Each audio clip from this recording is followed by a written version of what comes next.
ለምን ነው በዚህ ልክ ሀገር ስለመውጣት የፈለከው እንዴ? በቃ እኔ ረፍት ማድረግ ፈልጋለሁ ነው አይደል? ባባቡ እንኳን አላወራሁም ማለት እንዴ? አብርሽ ምን ሆነሃል? በእግዚአብሔር ለምን ፓስፖርት ነው ሰከው? ለምን ፓስፖርት ነው ሰከው? ቆይ አንዴ በእግዚአብሔር አብርሃም እንደዚህ አይደለም። ቆይ አንዴ ተረጋጋ። እንዴ ዛሬ ልክ አይደለም አብርሃም ተረጋጋ። ቆይ አብርሽ ቆይ ተረጋጋ እንዴ እስቲ። እሺ ፓስፖርቱን ለምን ወሰደው? አንዴ ጥያቄ ነው የምጠይቀው። ከለቀኝ ዞር በል። ፓስፖርቱን ለምን ወሰደው? ቶሎ በል መለስልኝ። ፓስፖርቱን ለምን ወሰደብኝ? ለምን ወሰድሽብኝ አንቺ? ቆይ አንዴ ተረጋጋ። እሺ እረጋጋለሁ። ለምን ወሰድሽብኝ?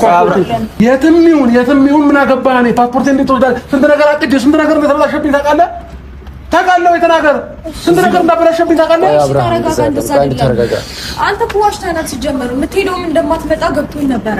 ከዛ ፓስፖርትን ስናየው ፓስፖርቱን ሲኛ ምን ያደርግልህ? ተረጋጋ። መጀመሪያ አንዴ ተረጋጋ አብርሃም የታቀዳቀደ ለኛ ፓስፖርት አልያዝም እኮ ተኝሽ እኮ በተመራ ተረጋጋ። ኤፍሬም ዛሬ እኮ ታግረኝ ነገር ከነገ ወዲያ አታግረኝም እኮ ተረጋጋ። ያማን ልጅ ነኝ አይደለም?